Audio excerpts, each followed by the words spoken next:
आज हमारा topic discussion जो होगी that is related to investment appraisal and इसमें एक इशू होता है कैपिटल रैशनिंग का। कैपिटल रैशनिंग एक ऐसी सिचुएशन है जहां पर कंपनी के पास मल्टीपल इन्वेस्टमेंट अपॉर्चुनिटीज़ अवेलेबल हैं और हर investment opportunities generating positive NPV. जहां से हमें एनपीवी पॉजिटिव आ रही है that means each and every project is viable, हम हर जगह पैसा इन्वेस्ट कर सकते हैं।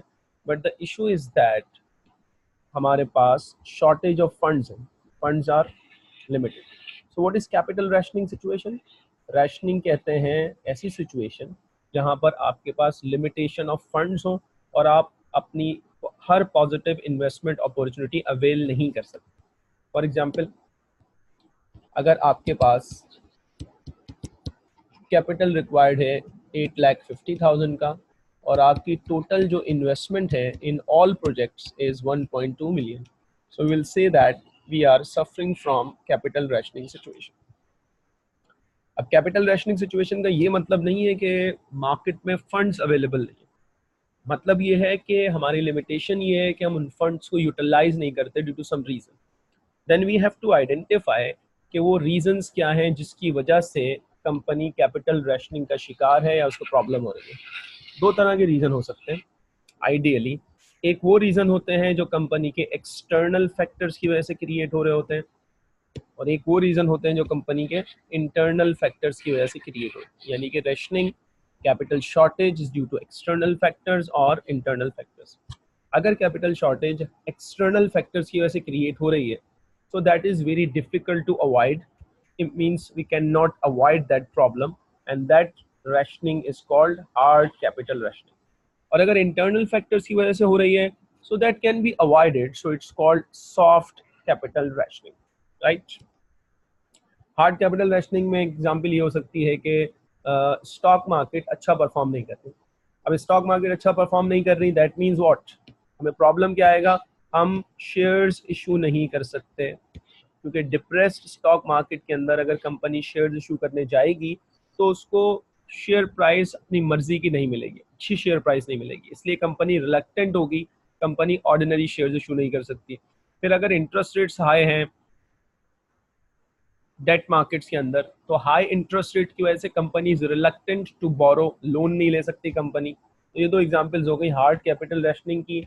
स्टॉक मार्केट का हम कुछ कर नहीं सकते, हाई इंटरेस्ट रेट हमारे हाथ में नहीं होते, गवर्नमेंट की पॉलिसीज होती हैं, that's why these are called external factors. Similarly अगर कंपनी शेयर्स इशू करती है तो क्या होगा, कंपनी की जो अर्निंग पर शेयर है, अर्निंग पर शेयर डिपेंड करती है नंबर ऑफ शेयर्स के ऊपर। जब नंबर ऑफ शेयर्स बढ़ते हैं तो अर्निंग पर शेयर फॉल हो जाती है। तो कंपनी डू नॉट वांट कि उसकी अर्निंग पर शेयर फॉल हो जाए, इसलिए कंपनी शेयर इशू नहीं करना चाहती। सिमिलरली कंपनी की जो बजट है वो ऑलरेडी कंपनी यूटिलाइज कर चुकी है, अब इन्वेस्टमेंट अपॉर्चुनिटी मौजूद है लेकिन कंपनी को पता है कि उसकी टॉप मैनेजमेंट उसे बजट अलाउ नहीं करेगी, तो company is facing capital rationing situation. Soft capital rationing में अगर कंपनी की मैनेजमेंट अपनी टॉप मैनेजमेंट को सेटिस्फाई कर दे कि अगर वो बजट लिमिट हटा दे या उसे एक्सीड कर दे तो अल्टीमेटली हम उन प्रोजेक्ट्स पे पैसा इन्वेस्ट कर सकते हैं। इसलिए उन्हें कहते हैं soft capital rationing can be avoidable while hard capital rationing can not be avoided. जब हम कैपिटल रैशनिंग सिचुएशन में इन्वेस्टमेंट अप्रेजल का डिसीजन लेने जाएंगे तो जो हमारे पास नॉर्मल मेथड्स हैं आईआरआर, एनपीवी, पे बैक, हम उसको यूटिलाइज नहीं करते, रादर हम डिफरेंट मेथड्स के जरिए उस इन्वेस्टमेंट को अप्रेज करते हैं। उससे पहले हमें ये समझना पड़ेगा कि जिन प्रोजेक्ट्स के अंदर हमें पैसा इन्वेस्ट करना है उन प्रोजेक्ट्स को हम टू टाइप्स में क्लासिफाई कर देते हैं। एक प्रोजेक्ट्स होते हैं जिन्हें हम कहते हैं डिविजिबल प्रोजेक्ट्स और एक प्रोजेक्ट्स होते हैं जिन्हें हम कहते हैं non divisible project. Divisible project का मतलब ये है, फॉर एग्जांपल मुझे इन्वेस्टमेंट करनी है और इन्वेस्टमेंट की कॉस्ट है $600,000। अब मैं 600,000 मेरे पास अवेलेबल नहीं है, क्या मैं पार्शियल इन्वेस्टमेंट कर सकता हूँ? अगर पार्शियल इन्वेस्टमेंट मुझे करने की इजाज़त है, फॉर एग्जांपल मुझे 2 लाख रुपए की इन्वेस्टमेंट करनी है, इज इट पॉसिबल कि मैं 2 लाख की इन्वेस्टमेंट कर सकता हूँ? If answer is yes then हम कहेंगे कि this project is a divisible project. और अगर 600,000 का एक प्रोजेक्ट है और उसमें पार्शियल इन्वेस्टमेंट की कोई पोजीशन नहीं बनती, full amount is to be invested, तो हम कहेंगे प्रोजेक्ट इज नॉट डिविजिबल। अगर प्रोजेक्ट डिविजिबल हो, कैपिटल रैशनिंग सिचुएशन हो, तो कंपनी को बेस्ट पॉसिबल इन्वेस्टमेंट ढूंढनी पड़ेगी। उस बेस्ट पॉसिबल इन्वेस्टमेंट को ढूंढने के लिए हम इन्वेस्टमेंट अप्रेजल का मेथड ट्राई करेंगे, that is called profitability index method. Why we choose profitability index method? क्योंकि प्रॉफिटेबिलिटी इंडेक्स मेथड हमें ये बताता है कि how much has been invested, कितना पैसा हमने लगाया और उसके ऊपर कितना पैसा हमने कमाया। प्रॉफिटेबिलिटी इंडेक्स मेथड की फार्मूला डिफरेंट हो सकते हैं। हम एक फार्मूला इस्तेमाल कर रहे हैं, उस फार्मूले में प्रॉफिटेबिलिटी इंडेक्स मेथड में हम एनपीवी लेंगे हर प्रोजेक्ट की, जिसका हम पीआई कैलकुलेट कर रहे हैं, और उसकी इनिशियल कॉस्ट से डिवाइड कर देंगे। इससे हमें ये पता लग जाएगा कि $1 लगाकर how much NPV has been generated. For example, project A 200,000 की इनिशियल कॉस्ट है, 50,000 की एनपीवी है, तो द रिजल्टिंग आंसर इज 0.4। $1 लगाकर हम 0.4 जनरेट कर रहे हैं। और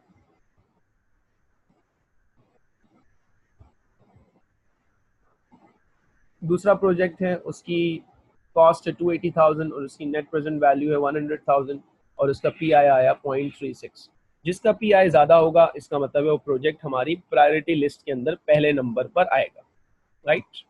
सो if funds are limited and there are multiple positive NPV projects and the projects are divisible, क्या करना होगा? Calculate PI of each project और उन्हें रैंकिंग करनी होगी। Rank them as per the highest PI and then allocate the funds as per the ranking। हम decide करेंगे कि हमारा पहला प्रोजेक्ट कौन सा है, उस पर अपने फंड्स डाइवर्ट करेंगे। उसके बाद अगर फंड्स बच जाते हैं तो नेक्स्ट हाईएस्ट रैंकिंग वाले पे डाइवर्ट करेंगे। इसी तरह कंटिन्यूसली डाइवर्ट करते जाएंगे जब तक हमारा फंड्स बच नहीं जाते, और फिर अकॉर्डिंगली तमाम प्रोजेक्ट्स की एनपीवी कैलकुलेट कर ली जाएगी। इफ प्रोजेक्ट्स नॉन डिविजिबल हो, means partial investment is not allowed, तो फिर हम पीआई मेथड यूज नहीं करेंगे, बल्कि हम कॉम्बिनेशन बनाएंगे। लिमिटेड फंड्स के अंदर हमारे पास जितने प्रोजेक्ट्स के कॉम्बिनेशंस बन सकते हैं, उसमें से बेस्ट पॉसिबल कॉम्बिनेशन आइडेंटिफाई करेंगे जिस पर टोटल एनपीवी मैक्सिमाइज हो जाए। फॉर एग्जांपल, कैपिटल हमारे पास अवेलेबल है 800,000 का। There are 4 projects A B C D. Initial cost NPV, initial cost NPV is been given. अब हमें देखना है कि 800,000 में हम क्या क्या कॉम्बिनेशन बना सकते हैं। तो पहला कॉम्बिनेशन बनेगा A and B, 250 plus 450 and the investment is 700,000। 8 lakh की इन्वेस्टमेंट है, लेकिन हम क्योंकि प्रोजेक्ट डिविजिबल नहीं है, इसलिए हम 7 लाख की इन्वेस्टमेंट कर सकते हैं। इनकी एनपीवी हमने कंबाइन की, एनपीवी आ गई 1,70,000। अब ए और बी के अलावा दूसरे कॉम्बिनेशन क्या बनेंगे? तो एक कॉम्बिनेशन बन सकता है बी प्लस डी। 800,000 की इन्वेस्टमेंट, पूरी इन्वेस्टमेंट यूटिलाइज हो गई और एनपीवी भी ज़्यादा है, तो लाइकली ये ज़्यादा बेहतर ऑप्शन है। इसी तरह हमारे पास तीसरा कॉम्बिनेशन बन सकता है 250 सी 180 प्लस 350 ए सी डी। ए सी डी में जाएंगे तो इसमें इन्वेस्टमेंट मैक्सिमम यूटिलाइज हो रही है और एनपीवी हमारी पहले ऑप्शन के मुकाबले में ज़्यादा आ रही है। So on this data we can conclude that the best possible option is B and D, क्योंकि इसके ऊपर हमारी एनपीवी यूजिंग द फंड सबसे ज़्यादा है। So this is what a short review of capital rationing situation, जिसमें हम method इस्तेमाल करेंगे as per the availability of data. If the project is divisible in nature, we will use PI method. If there is non-divisibility of project, then we have to make combination.